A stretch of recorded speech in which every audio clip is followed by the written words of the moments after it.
Well, if you chose St. Thomas, you're feeling pretty good on our series here as they are up 2-0 over St. Louis University with a ticket to top 4 on the line. And this series has just been all UST, all battery. And like you mentioned, we harped on it a little bit earlier mid-game in Game 2. This just feels like history running back. For sure. I mean, hey, we changed the rosters up. We brought Surdy in for Vital. Still looks like we're getting the same results here between these two teams. I mean, UST, same thing. They changed up some of their roster, but some things just stay the same as much as you want to change them. And for SLU, they were talking a lot of trash coming into this series. Not necessarily at their opponents here, but at Ole Miss. They kind of were just expecting, we're going to run through this. We're going to make it to top 4. We're going to play against Ole Miss. And we're going to take down Marty and Shogo and the boys. But it might be that they potentially are going to be facing each other just not in the upper bracket. They're going to be going down to the lower bracket here if they lose one more game. Yeah, but it is important to mention that going on in the other stream running the Rift, we do have a potential similar scenario that could happen here with SLU. Winthrop have fought back from down 0-2 to a game number 5. Silver Scrapes, I'm pretty sure, is blasting over on that Twitch channel right now. So make sure Hawk to keep is an so eye happy over there. then. Hawk has been waiting to try to use the marching band for Silver Scrapes.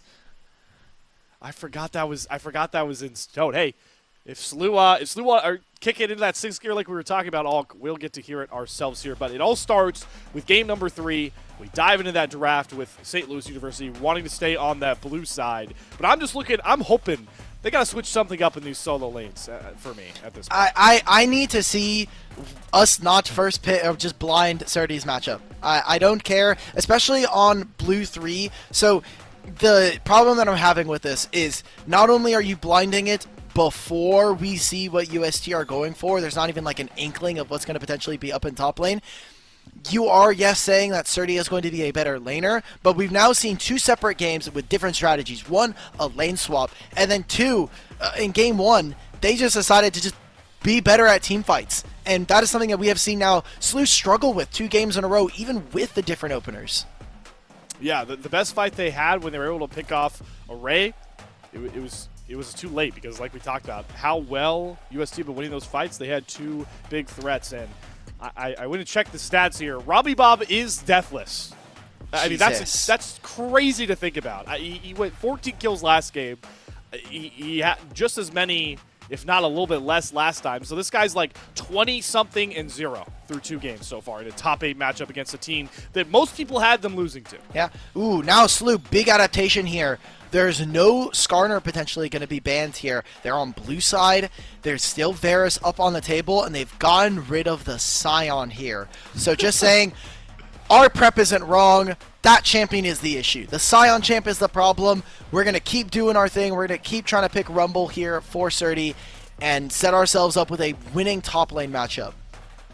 Well, they're going back to the same B1 they had last time round. They'll lock in the Varus for Aaron, who was, did get himself a lead out of that lane. It was because he lane swapped into a Scion that they tried to dive about 400 times. Yeah. But he came out with the lane on this Varus, and then, like you talked about, you take away Porsche's Scion. Got to think this Skarner is locked in probably for him with that where we're at in the meta. Yeah, where is this Skarner going to be going? Because I've seen it now in 3 different positions. We saw a little bit of Skarner support at the beginning of the tournament. Don't think that's going to be the case now with Nautilus. So top jungle, I'd actually be surprised to see Kenvi pull this out, although I think it would be a different look. And hey, if they're able to pull out Skarner jungle, that is something that people do need to be worrying about as a champion, because there's a lot of times you get into series and you're like, well, we should be afraid of this champion, but we haven't actually seen you play it. So until that happens, maybe we could just not ban it against you. And that becomes something that kind of opens up some draft slots here for either team. But now SLU going for some of their creative picks here. Skytech with the Nico support, and now we also get Darkwings on his Orianna. Yeah, Darkwings Orianna comes out. I wonder if you're going to pick the Nico support with Skytech. This is an interesting spot because most times I see Nico Varus, it's a lethality Varus, so you can capitalize on your lane dominant ability. But I don't know how comfortable you are locking a lethality Varus into a Skarner Nautilus already shown here for UST. So I'm curious to see where Aaron goes with that. But not surprisingly is Array, superstar performance with that Aphelios. Why not run that one back? Okay, so for UST, I like the thought that they're going with the second side of bans, getting rid of Vi, getting rid of other champions that are going to be able to either repel and engage or even start up fights. Because for SLU, I think the big question here is they need an easier set of go buttons. Maybe it's because we didn't get to see too much of SkyTech in that last game on the Rel, but we do actually need to see them pull off a team fight. You cannot avoid playing a team fight in League of Legends just because of how the game is, especially with how important something like the Dragon or early Void Grubs are. So I kind of want to see them do... I want to see them do something, man, because we haven't seen them team fight the entire series. We've seen them get picked off before, or they just like make some weird play before that just doesn't work. I want to see them team fight, man. I want to see them actually do something, and I want to see Winnie connect with the roster, because so far this series, he has just not been on the same page with his team. Well, I think they have one champion that could really do it if they want to.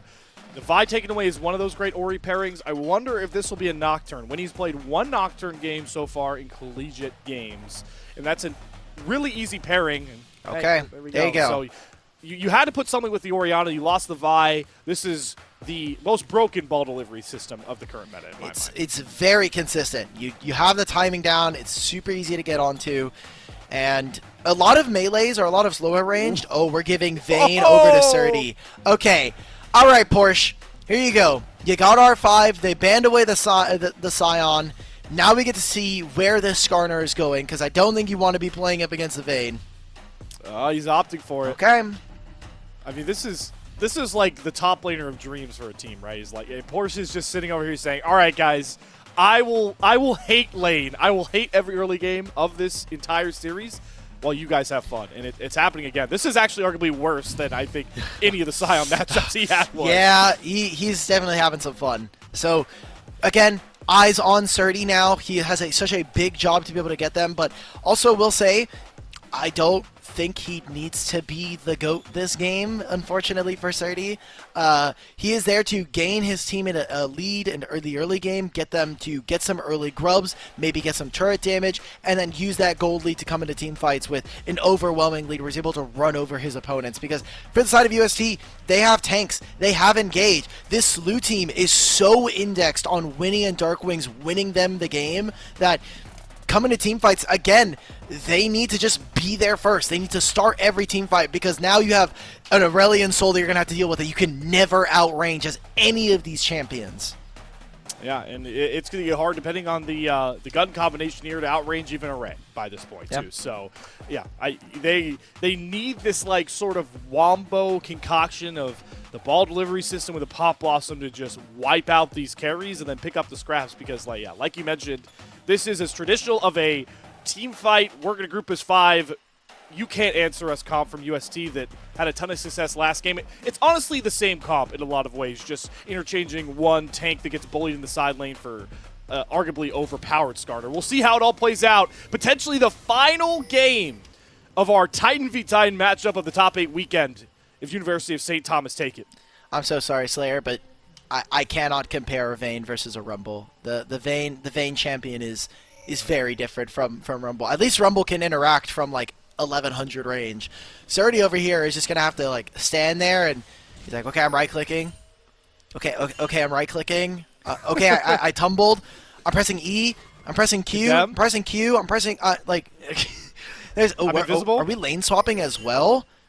Oh wow. Okay. Well, first good positive note here for SLU is that Winnie does not die or burn his summoner before minions crash, so that's what they needed. We've made it, and also, if we're going to be lane swapping, SLU need to be doing a much better job of getting vision onto the opponent, not just with Winnie walking in, but they need to spot where the bot lane is. Are we moving in for early pressure? So we're already seeing SkyTech kind of disguised as the Vayne, walking into the bottom side, trying to get vision, but not really spotting too many people out. And as soon as they get to lanes here, maybe they try to lane swap here, or I think Surdy's just trying to help out his jungle, recognizing that if there's a lane swap coming, I don't need to be in lane that early. Good recognition, and hey, Winnie could certainly use it with how rough his early games have been by this point. Certainly with this jungle matchup, though, you like Kenvy's ability in this early game, right? Nocturne, while a lot of SLU's comp hinges on his ability with this paranoia on this Nocturne, The early game pre-level 6 is all Xin Zhao favored. And the thing that I'm now interested in, not only do we have our top laners again just doing the very normal lane swap strategy of helping their junglers clear the wave, but now junglers are both pathing towards the bottom side. So is there going to be a situation where we have 4 people down in bottom lane ready to go? Because if no one's going to match Array in the side lane now, Trevor could just take a recall and just help his Skarner get more and more of this gold. Just allow for Array to solo farm for at least a couple waves before heading back towards the bottom lane. That could be a very interesting adaptation we see here. SkyTech with the early priority from bottom lane, they're going to try to make this invade. I mean, Trevor's nowhere near the situation. It's such a dangerous spot for Kenvi. Whoa. Well, he gets back to his turret. So at least have that safety. But yeah, it's interesting to see the Nocturne being so much more of the aggressor here. Really forcing Kenvi into a tough spot. And doesn't matter if he's not on Scion. Porsche's getting the lane swap brunt ends of the stick. First blood goes to SkyTech. Had to burn both summoners to grab that one. Okay. So no swap coming out from our support on the side of UST. Instead, again, that first blood going over to SkyTech, not perfect, but Porsche is going to teleport back into this play. And Kenvi's just saying, sorry, dog, I got to take enemy camps. Like, I got to make sure that I'm matching. Yeah, well, there gives him another kill. Woo! When he grabs that one, does have to flash out as well. But this is kind of par for the course with how this series has been. Porsche has been bullied every single early game. Robbie Bob teleporting down here, though. They have Kenvi on the flank, and Winnie is just already dead. Flashing for the knockup, really smart there from Kenvi, but Aaron does get to safety, finds the kill. There Robbie we go. Bob flashing for a trade, finds one. Robbie Bob with the spin of the Breath of Light, could find a second. It's all Robbie Bob again in the early game. This Aurelion Sol, yes, red buff and blue buff. Inflated. Yeah, he's going for more. Oh! And there is the Skarner coming right through for Porsche. It's a triple. Robbie Bob is just unrelenting. Still deathless in the series. Now 3-0 with this Aurelion Sol. The Orianna is just there to try to help her jungler, but SLU, they get nothing in that instance. Yes, they get more of those kills, but Robbie Bob getting all of those, that's a very good sign if you're the St. Thomas Celts. And how's it feel for Porsche to get his get back a little bit there with that nice Ixtal's impact right through the wall? You talked about it. How much are people used to playing against Skarner in general, and especially Porsche's? Gotta think he hasn't pulled that out too often. Oh, man. Well, Aaron getting a little bit of gold is nice. They're able to do some work there. They avoided some of the bad matchups in the early laning phase, but I just don't think it's going to be relevant for the top lane matchup, especially. Serdia is still going to be a ranged champion. Porsche is still going to be playing Skarner here. And unless maybe Kenvi comes up here, I don't think we're going to be seeing too much. I want to see what SLU can do on getting some early grubs because of this lane swap. Going for those early grubs does mean you leave the dragon stacking up and for the taking. Kenvi with a kill, got that reset, should be able to handle this dragon on his own. And speaking of handling things on his own, Robbie Bob now comes back with a Giant's Belt and a Dark Seal. I mean, this is just rough for Dark Wings to play through. So Robbie Bob, while not having the requisite damage, right, like just because of the nature of his back, he will have some AP, like you were saying, thanks to that Dark Seal. But I think the Giant Slayer is actually really important when we talk about the lethality of SLU. We talk about them trying to make this mid-jungle combo work. That Giant's Belt is going to offer at least a little bit of protection alongside it. Also has the ult solo killing Dark Wings. Oh my god. I mean, this guy's just on another level, but I think Robbie Bob's first death of the series might come here. Is he able to jump out? The slow for Wind becomes lightning, doesn't get it, and Robbie Bob dies for the first time, giving a shutdown over in Game 3 to Winnie. I just think that at that point, it was Winnie being in the right place at the right time to make sure that happens, but Darkwing's getting solo killed there. This matchup is not going to get much easier at this point. Aurelion Sol is going to outrange you. He's going to outdamage you. He's going to have an ability to just completely take you out of the game if he wants. Winnie has to be careful here. He doesn't have mid-prowl. Robbie's here first. Yep, Robbie shows up looking for his revenge. Winnie will at least trade Kenvi, so that's now 3 kills on this Nocturne. You highlighted all. That's a good sign for SLU with how much they're hinging on this Orianna Nocturne to delete people. Winnie needs to get level 6 already, though. It's good that he's preventing Kenvi and stopping him. He does have a level lead for himself, so as long as Winnie can kind of stay on pace, make sure that they have that, that is something that they can play for. And look at this, pushing on the bottom side. SLU, they're going to be able to grab themselves a turret plate, recall their bottom lane, and I think we might just see that full-on collapse towards the grubs. Don't know if Aaron is going to make his way on over, but SkyTech for sure. Surdy with Flash, Surdy with Ghost now popped. Yep, Porsche pops his as well. The root still comes across, but Trevor doesn't have an angle for the dredge line, so that's both summoners off Surdy. There we go. And now they're actually, now we're moving on. Now that we saw that Trevor is here, now that Array is shown on the top wave, we're just going to go for the fight. Immediately reveals themselves on the scuttle in the river. Darkwings making a recall here. Really big for the side of UST. Robbie Bob has ult coming back up. He has mid-prio. They shouldn't be able to contest for this objective. So they swapped their lanes, and they pulled multiple members here just to kind of protect, but unfortunately because of the mid matchup and where they're at, turns into UST finally getting all 3 gubs on the first play. But this is the power point that SLU were waiting for. Winnie grabs level 6 off of that blue buff. Darkwings, like you mentioned, will have the shockwave up soon. This is the window, the timing for SLU to really try and push this lead, because their series, this game, hinges so much on those two. Yep. And, you know, all of the sins of this early game with how it's gone, SLU still have a little bit of a gold lead. I'm going to say most of that is probably due to the fact that Surdy is up 30 in top lane. But if they can get one Orianna combo with the Nocturne, then really we kind of change our tune of the game immediately, right? They immediately can just turn the game, go for a little bit of a difference in the team fights. And with Dragon spawning in 2 minutes, maybe that's the play they're going to go for, right? Maybe that's something that they can try to utilize as a potential to come back in this game. Well, here it comes, the first iteration of the Paranoia. They're going on to Kenvi. Oh. Good flash over the wall. The shockwave never used there by Darkwings to hold Kenvi down, so first Paranoia just grabs a flash.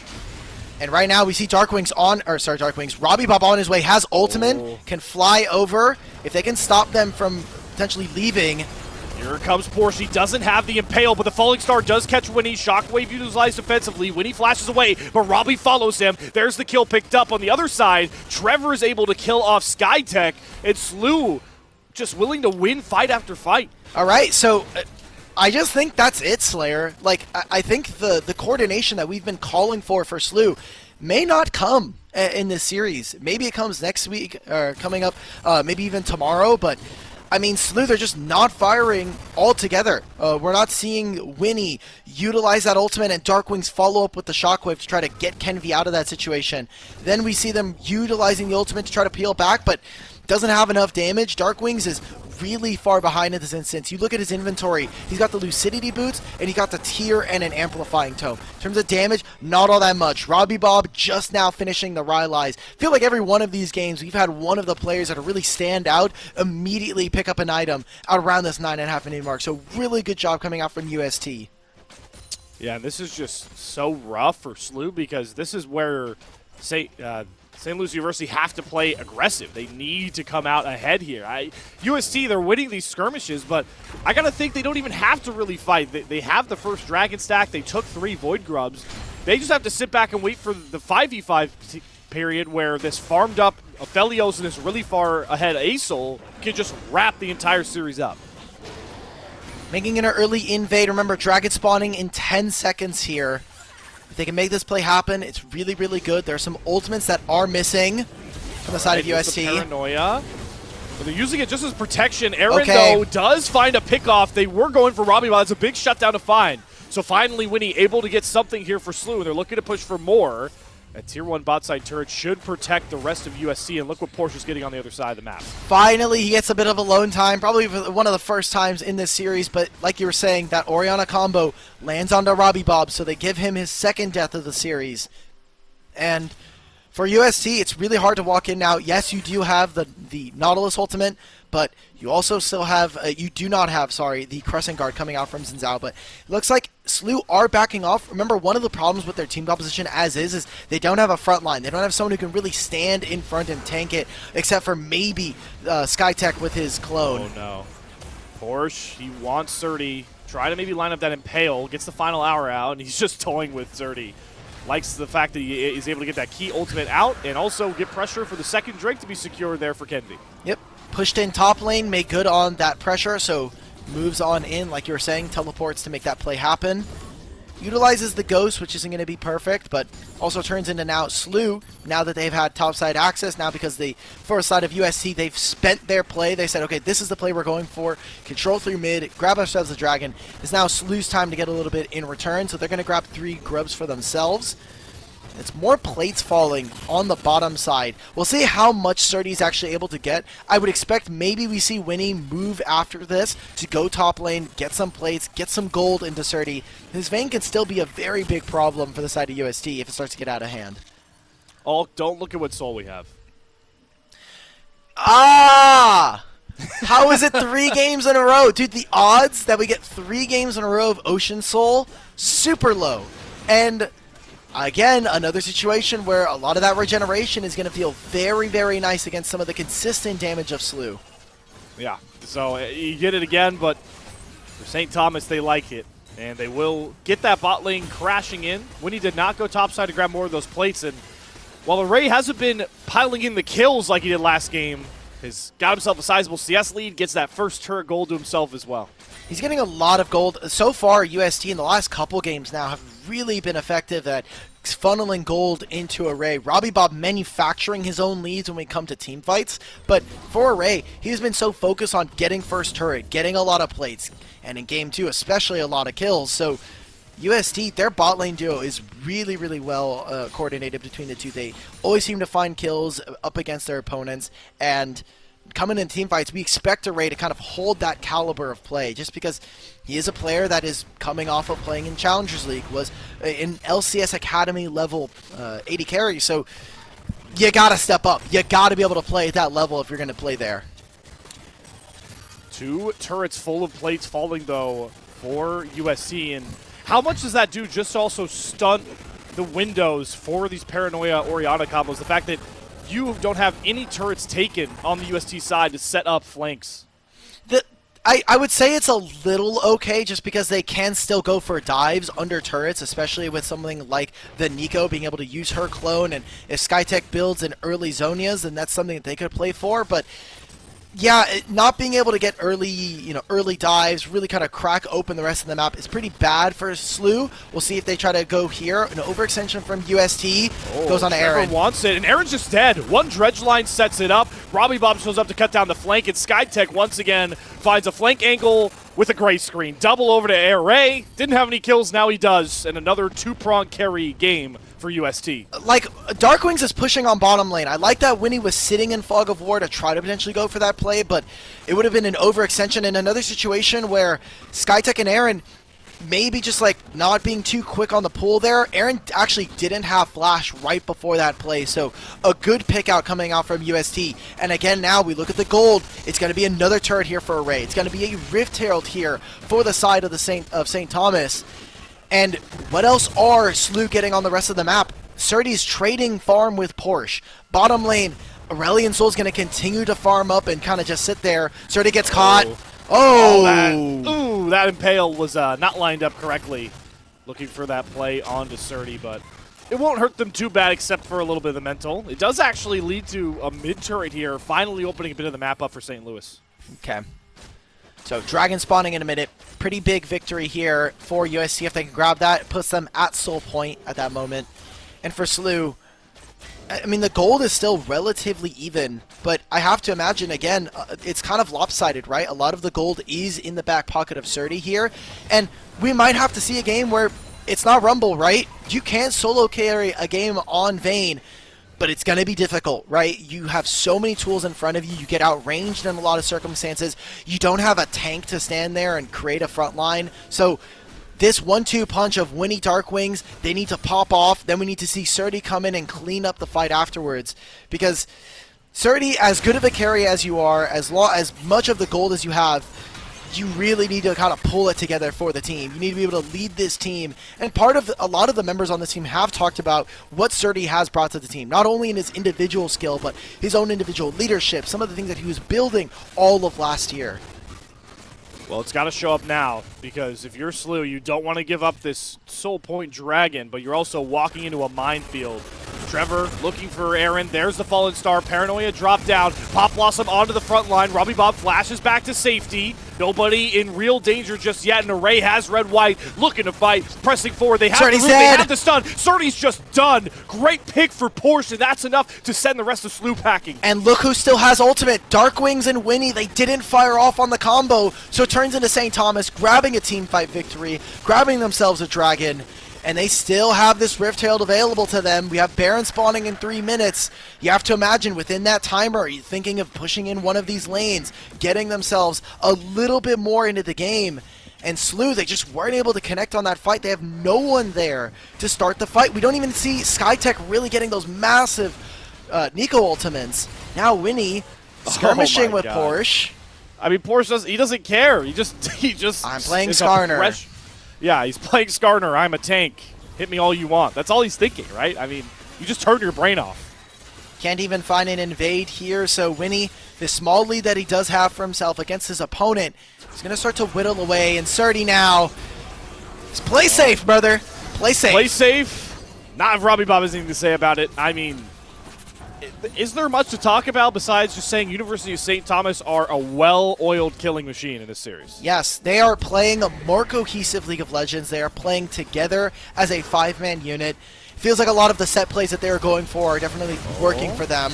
There's no Orianna ball here, though, so Winnie just jumps in, and he's going to get baited to death. Array flashes out to safety. SkyTech just couldn't find the Pop Blossom angle. Now he'll drop it, but they're just battling the tanks. Sure, look at this turret. They'll pick up Porsche. They're going now for Trevor. Array over the wall trying to do a ton of damage. Trevor should fall. He even gets out with the dredge line. So you burn all of that just to kill Porsche. And Trevor's not even done. Gets the dredge line, he'll fall. But he sets up Array for the trade. And now the rest of UST have showed up. The Fallen Star just perfect from Robbie Bob. And once again, UST are more polished, better in the fight. Array's positioning in these fights has been absolutely excellent. He's making sure that he's out of threat. He always has really good gun combination. And in that moment, he makes true on it. He puts down the sentry turrets. They can't walk forward. Aaron gets tagged from long range with a Calibrum Q from Array. Then they're able to make this. I mean, Trevor, if we don't give Trevor MVP, then low-key, I think we're a little bit trolling. He has been so good on every single one of these engages, whether it be the Nautilus or the Rel, always in the right place. If you want to give it to one of the carries, I understand. The flashy numbers look really cool, but UST, they're just making good on the promise of making it to top 4 again, making it into the championship. And for them, it's got to feel good. You got to start feeling that, a little bit of that momentum. Now you're playing against the good teams. You're thinking, hey, round of 32, round of 16, those are some okay teams, but top 8 is where it really starts to get real. And they have showed up. They seem to be the real ones in the top 8 right now. And I definitely think if you ask Robbie Bob or Array who their MVP is, I think Trevor would be the answer, or they might even jokingly say Porsche, with just how crappy of an assignment he's had, but he's been able to find success on these pure tanks. And at least this game he's playing the Skarner, so he'll get to have some more fun with those Ixtal impacts and the impales if he can find them. I'm gonna be real, I have not bothered to learn the new Skarner kit in terms of the names. I know what the, I only the have abilities do. Okay, cool. All right, cool. I heard you Those bring are them the out. two. I was a little worried. I was like, I only know the ultimate. I'm gonna keep it a stack. So Baron spawning. They're gonna immediately start it up. They have insane damage with the 3 damage carries that they have.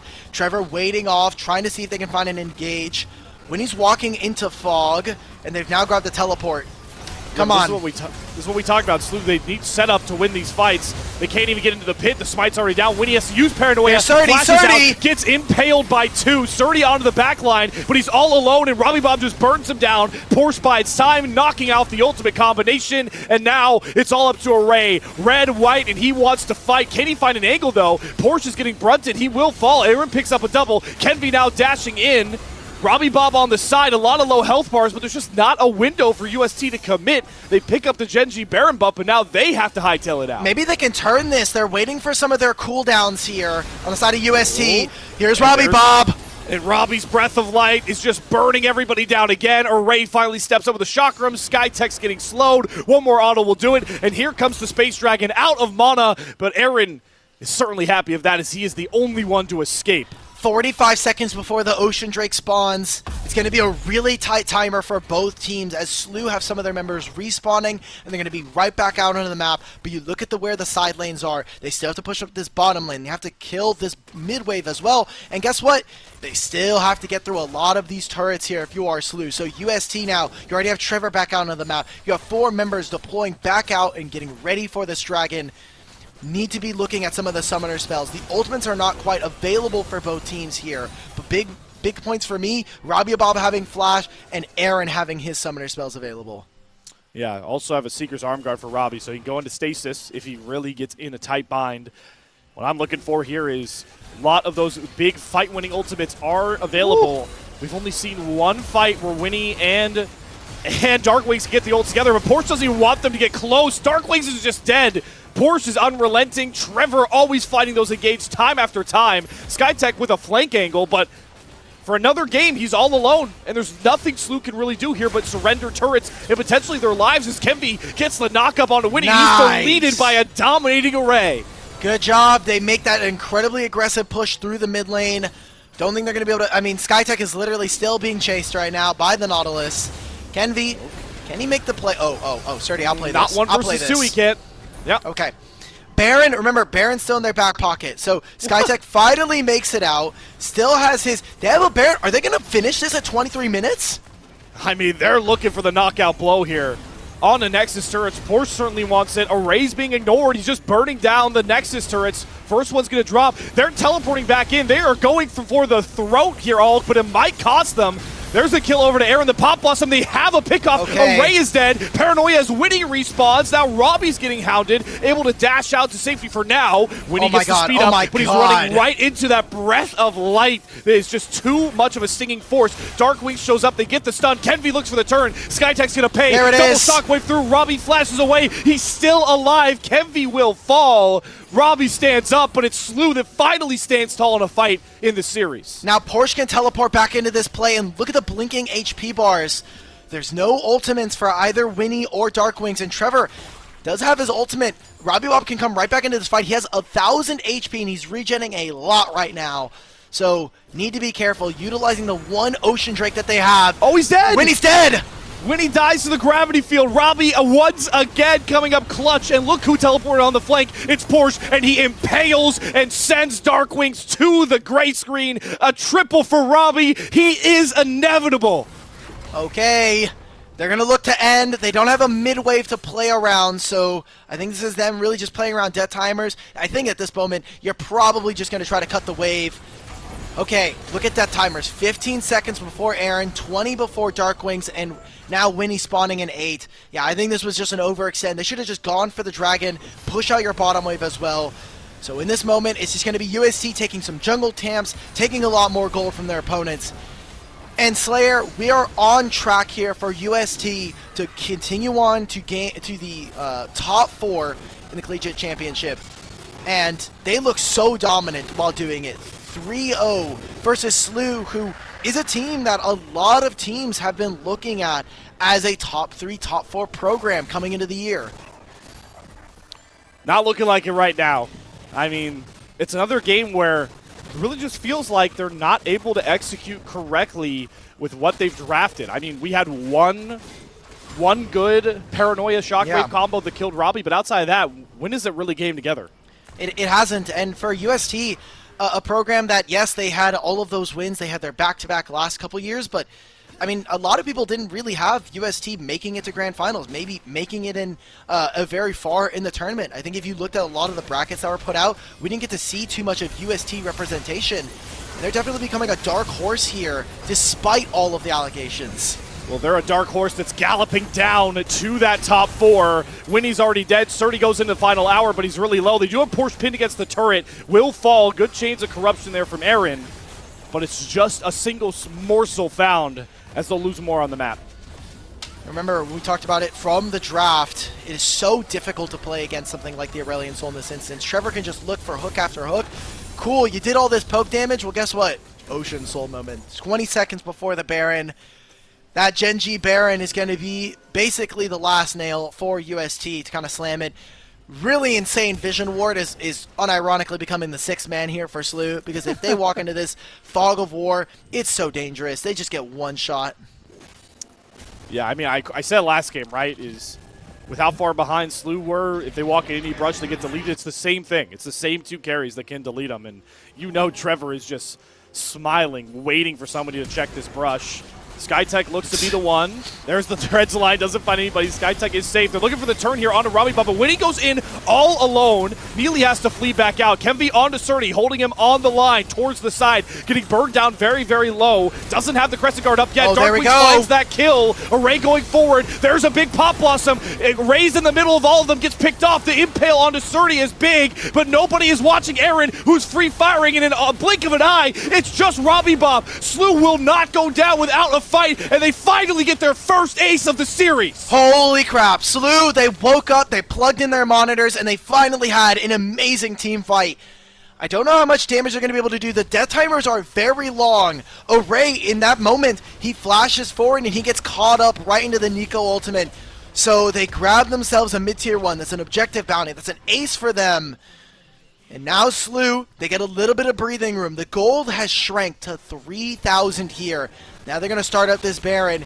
Vayne on their way over. Kenvi and Trevor up and available. Winnie, you're going to die to this Baron. Oh, no. Oh, he has to be so close. But Aaron can't take this for long either. They have the teleport coming through. He's really low now. Darkwings has to step up. No takes are really hurting SLU here. And this Baron take is looking riskier and riskier. Trevor shows up. The health bars are all low. The paranoia down. Can Kemvi get in for the steal? Trevor kills him. Aaron has to secure the Baron. Genji Baron buff does come over to SLU, but look at what it's going to cost them. The double teleport from behind. Porsche is looking to lock them all in place. Robbie Bob can't find the angles for the Breath of Life, though. And Surdy and SkyTech somehow escape a flank. It's only one death there. Genji Baron buff going over to SLU. That paranoia potentially doing overtime to be able to stop Kenvi from flying in and stealing the objective. But like you said, like we were talking about, it's only one death. UST still have predominant map control, and now they're going to be able to push in. For SLU, they don't have a lot of wave clear. They don't even have the shockwave available, so it's going to be really tough for them to be able to walk up on this turret. Yeah, none of those key ultimates are available, and Trevor, ever looking for those dredge lines, opens up more of the map. Kenvi looking for an angle here onto Surdy. The Pop Blossom on the backside, but no follow-up damage. Robbie Bob and Array are still safe. Porsche gets knocked very low. Surdy with the final hour looking to push the tempo. But I think USC are content to just get out here. The question is, can they? It looks like they will. Whew. All right, this entire Baron buff is going to last until the Elder Drake. Seems like neither team are really in a position to really get into those massive fights that are going to win the game. So the game will be decided around Elder. Whether or not SLU or UST contest, that's a completely different story. So right now, SLU taking this time while UST are recalling, get vision, push out the other waves, try to look for what you can, try to get a little bit of an advantage, push out your waves, especially towards this bottom lane. If they can have this stacking with two separate waves, I think that there's a potential for SLU to cause UST to have to wait up. And of course, we couldn't have a Game 3 nail-biter finish without a pause. We've honestly been blessed. We've been blessed for most of this series, not having too many tech issues. So we have been blessed, but I honestly would have traded a bunch of tech issues to start game 1 than have a tech issue right now. I mean, this is such a tempo burner for both teams, just having to sit there. Amen. It's better than honestly, like, you're sitting there. For UST, it's definitely a lot worse because they're a team that is just waiting and can kind of calm the game down. For SLU, you could also say, like, okay, the game has stopped. We don't have to think too much. Like, what's going on here? Like, how do we kind of enter our fights? You can start to theory craft something. And for the side of SLU, if you're talking about that momentum, they're starting to kind of come back into team fights. Aaron is having a really good game this time around, despite all the mishaps that have happened. So we'll have to see what they can kind of lock in. Sorry for everybody at home. We are still kind of going through this pause. Hopefully this doesn't go on for an extended amount of time, and we can kind of finish out this game at the very least. It is a good time to kind of talk about what has been working, though, for SLU. And it's interesting. We talk about Surdy a ton, right? And I think his just presence has been a really big factor in some of these fights. Yeah, sure, he's 0-4-6, but that's because everybody on UST is just waiting and watching Surdy on this vein. Like, they are not letting him win the fight. So what does it do? It lets Aaron kind of just sit back on this now 4-item on-hit Varus and just free hit. And that's what really won SLU the fight last time, as we are still sitting on that pause, folks. Hey, guys. So, actually, now that we have a time for a pause, maybe we can kind of look at, we can talk about our top lane matchup, since we did bring up Surdy. True. If we could pull up our top lane head-to-head, we had Porsche versus Surdy going in. Now, reminder, these stats are based on before the series. Yes. And I think a lot of us had eyes on Surdy. You can even see it reflected in their pictures. Surdy, big man on campus. Porsche, he's just that little guy. He's just sitting over there waiting. He bides his time through the laning phase, and his impact is in team fights. Yeah, and he's the little guy in lane, but when he stands up tall, he is the frontline menace. And yeah, I'm glad that we got to throw this up because Surdy's stats are just ridiculous. I know, the level of competition that SLU have had to face before this. No offense to the teams that they whooped to get here, but not on the level of what they're going to face going forward. But man, sorry, UCSD. Yeah, sorry, UCSD. That's shade coming from a San Diego native too, which is not probably great for my brand, but nonetheless, the point I want to highlight here is when I was looking these stats up, the CS difference at 10, gold difference at 10, kill participation, those are all top 5 marks of every single competitor in the CLOL championship right now. That's just how different Surdy has been as a factor in every series, but it feels like this one. You know what's also really awful about having stats like these in current day? Unfortunately, because we have lane swaps in, a lot of the goal difference at 10 and CSD at 10 stats are just ruined by default. True. Because of the fact that we have lane swaps. But we didn't see too many lane swaps, especially in the UCSD, and we didn't see too many in their first series in round of 32. So for Surdy, these are real stats. And for UST, they haven't been doing too many lane swaps either. So for right now, we are thankfully blessed with a couple of players that have not too much indulged in the lane swapping. Not too much just yet. We are waiting to build back up the delay. I like to call it the good old-fashioned integrity delay, so we don't have anything too crazy going on here. But it gives us a couple more minutes to kind of just chat here. Alt Battery. I did take a peek over at the other series on running the Rift here. It's not looking good. It's not looking good. How often does this happen to you? Because I find with these series that I watch or cast, like the best of 5s, too many times when you go to a 5th game, the 5th game is the most lopsided one of them all. It's just so deflating. Yeah. The last game is usually at that point kind of something that's just like you're tired. You've obviously been running for a long of those games, and if you're the team that's coming back, then you're certainly kind of being like, okay, we got to lock in. We got to make sure that we're good. If you're not watching the other stream over on Running a Rift, Winthrop did it.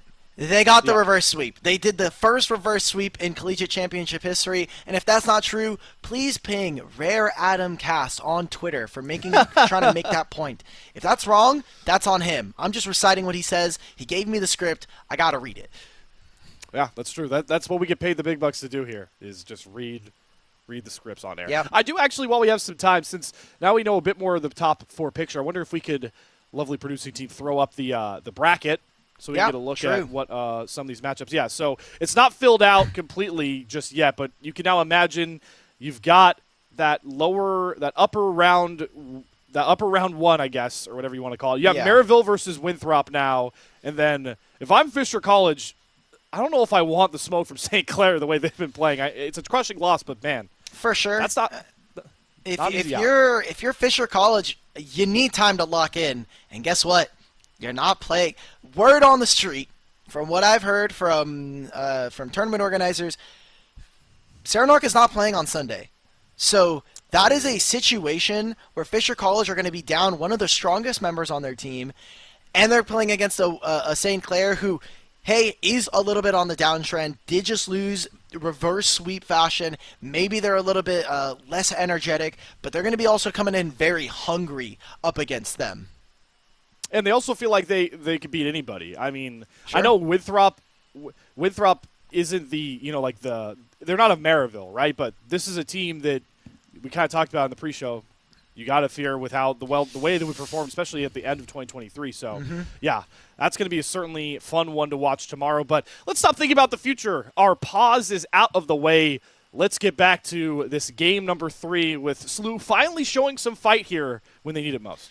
And for anybody who's just joining us from either the St. Clair stream or otherwise, game 3 here, potentially in a situation where SLU, they get knocked out.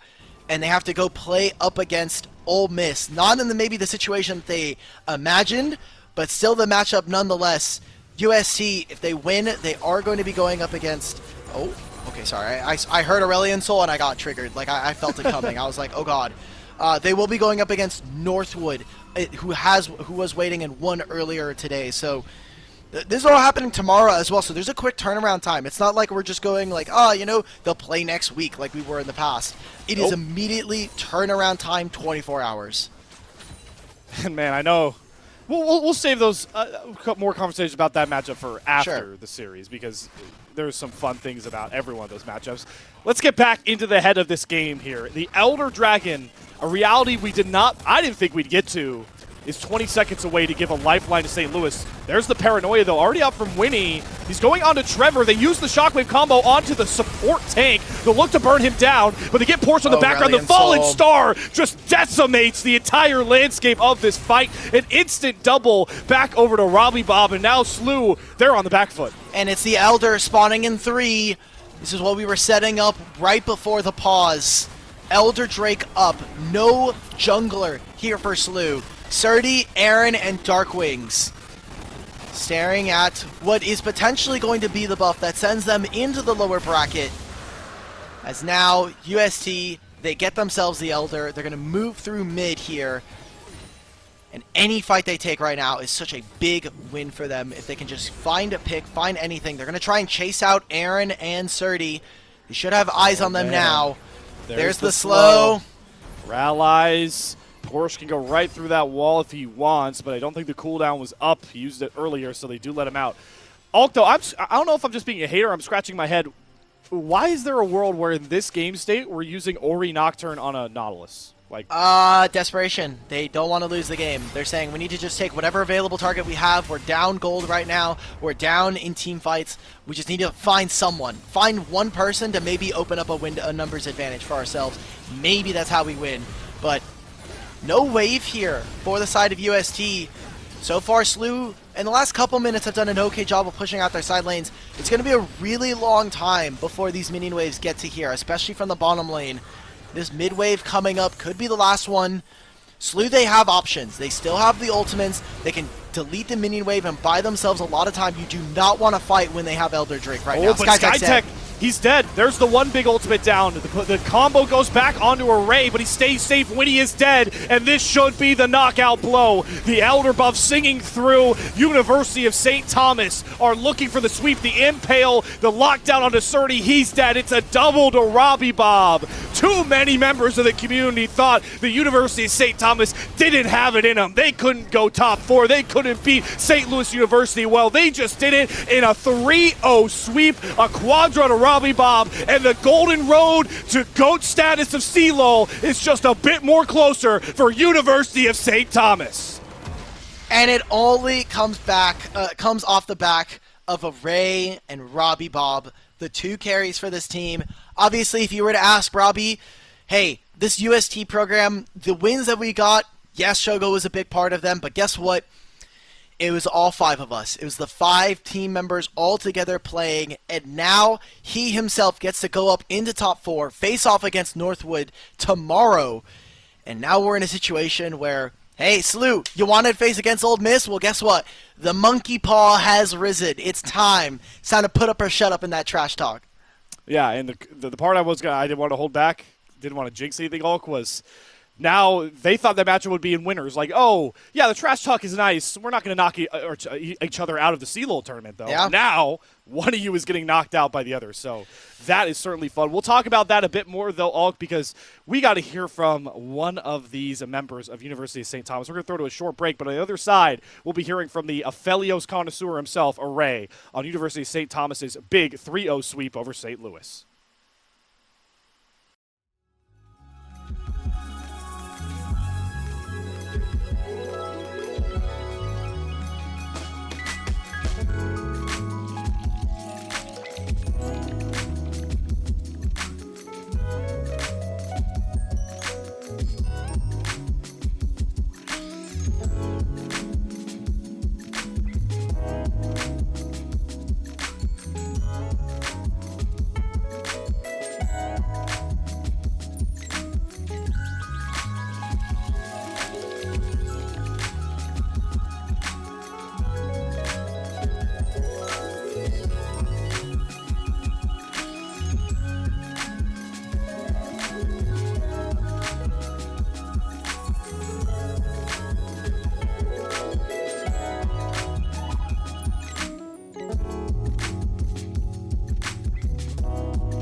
appreciate everybody's patience. We are finally joined by University of St. Thomas AD carry Array after a superstar performance from the squad here to punch their ticket to top 4, third year in a row. Array, just right out the gate, how the vibes, how we feeling after just such a dominating performance? Uh, I mean, everybody feels pretty good. I don't know, like everybody just wants to win, and I think 3-0 is like it was pretty good for us. I think everybody's happy about it. That's great to hear, right? That is the important part. But diving into the series, I kind of want to talk about what you guys expected to see coming in here from SLU, maybe what your game plan were. We saw some lane swaps. We saw Porsche really get the brunt end of the stick in some of those early games. Is that something you guys were preparing to have Porsche play those tanks, kind of just weak side, get dove a bunch, and so the guys like you and Robbie Bob could have success in the early game and carry it through later? Kinda. I mean, we knew like coming in, like just looking at the roster, like Serdy's the only good player on their team. So like as long as he's not like dropping 30 kills, like we would probably have a good chance of winning. So that was like our like main idea. It worked out. Exactly 3-0, like you talked about. So the next play, I kind of want to ask you, joining, being a part of this UST roster with mainstay guys like Robbie Bob and Porsche that have been there, that have won in collegiate. How has it been just being on this team and, having that veteran presence of a team that has made deep runs like this in the CLOL championship? I mean, we're just all like friends. Like I was at USC before, like a few years ago, and we're just still friends from just like back then. And I mean, everybody's just like knows their job kinda. And since we've been scrimming a lot more, it's just been getting kind of easy to play together. So Well, you guys make it look easy out there when the real games come across. So I definitely glad to hear the scrims have certainly been going well. I want to talk though, expectations, right? Because we heard a bit. Robbie Bob, he did his CLOL Files interview. He kind of just talked about this school brought him in just to win, and all he really wants to do is just win here, even with the stakes you guys have. If you're able to pull off this third in a row championship for UST, does it not really feel that pressure? It's kind of just playing with the friends and trying to win, like you were talking about.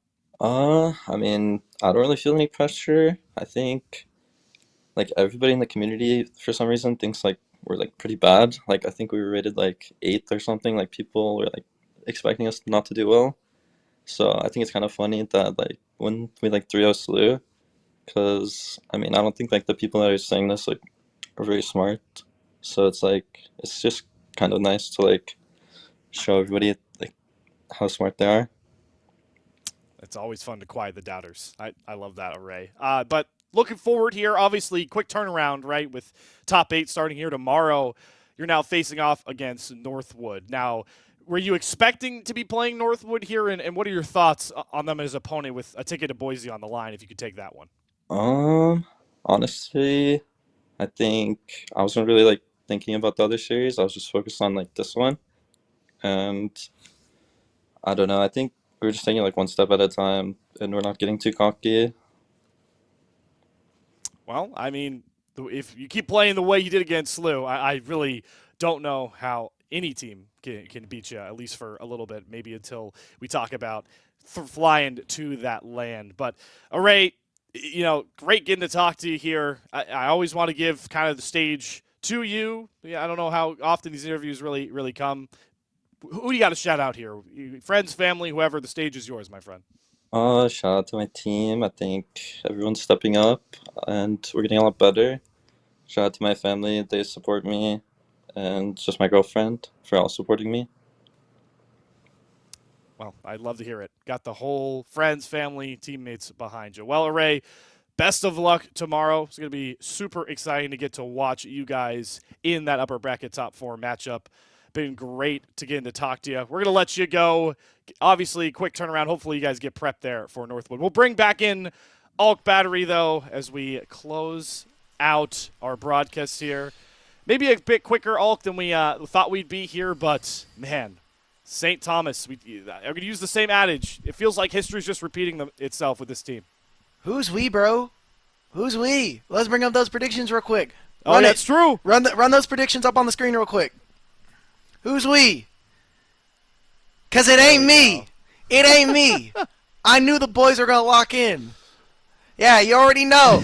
I knew the boys were going to lock in. Yeah, guess what? Cam was a little bit upset about pulling up the predictions. It doesn't matter. They were already on the screen. So, either way, it was a great series. I think we got to see a lot out of UST in that instance.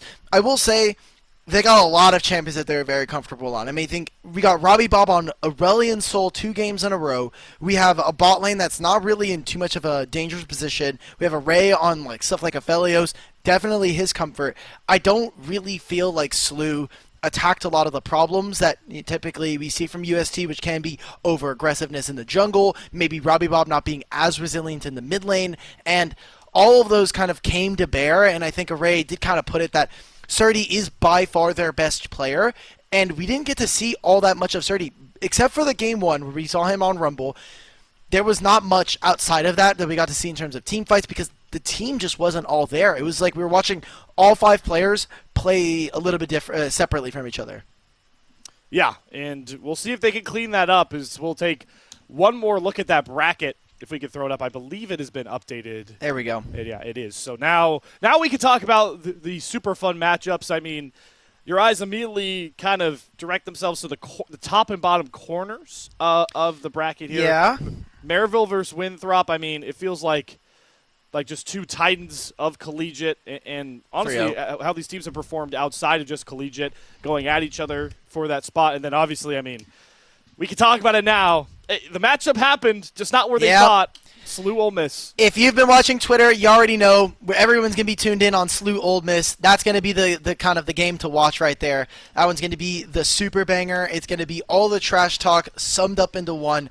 Ole Miss coming off of a very, very disappointing and off series from them. Northwood, I want to give them their flowers. They played very, very well. And I think kind of talking to their point about whether or not they were being underdogs, I think rightfully so, they kind of proved that Ole Miss are not infallible, and that top 4 that we were looking at are not necessarily bulletproof. And so, SLU versus Ole Miss, we've already had all the trash talk. If you've been on Twitter, you already know.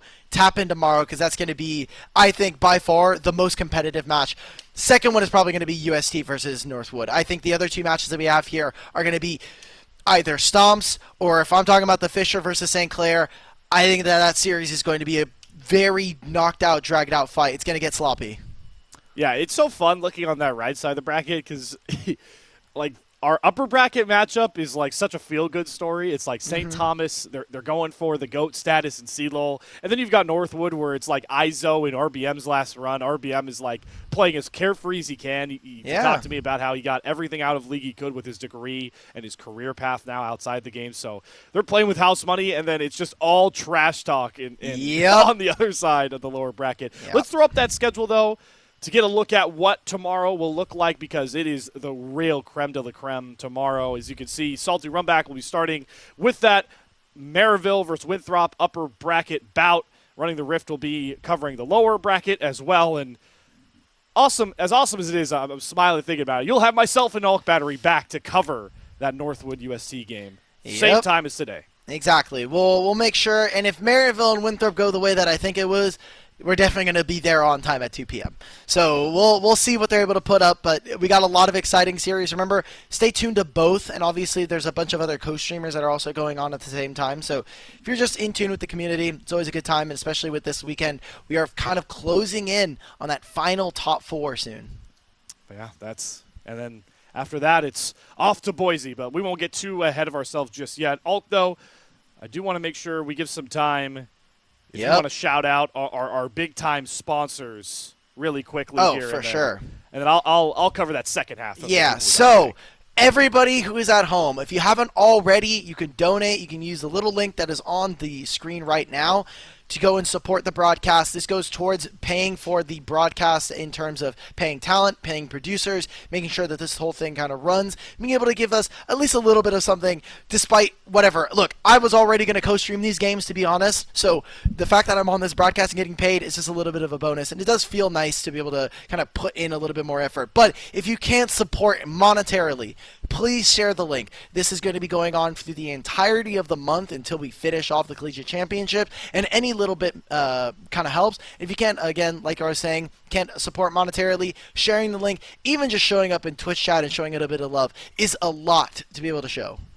Yeah, but a little bit more of an incentive here if you do have money to give away to this great cause.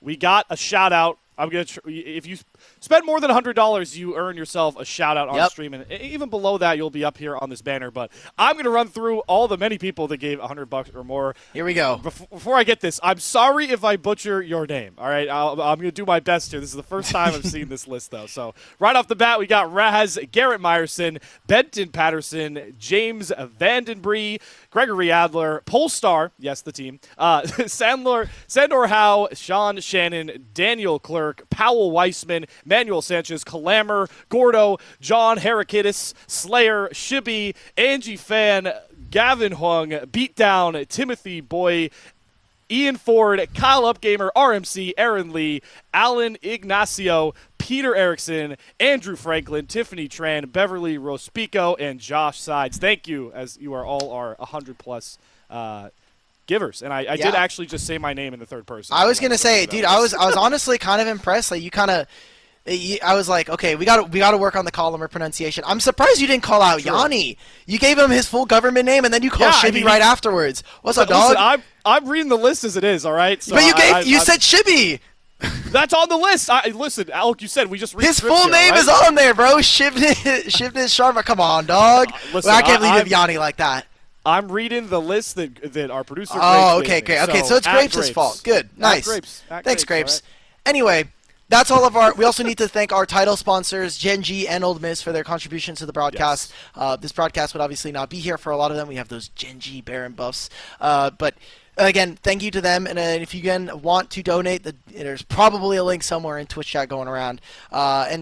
And thank you to our production, Cam and Alls, as well as all of the people who make this possible. There's names even beyond this. Grapes was producing, but we also had the people on running the Rift today. There's people that were running the meetings that were happening. All of those people, everybody that is behind the scenes or in front of the camera, thank you again for doing stuff here for the Collegiate Championship. And we'll see. Unless there's anything else you want to say, that's our cue to go off.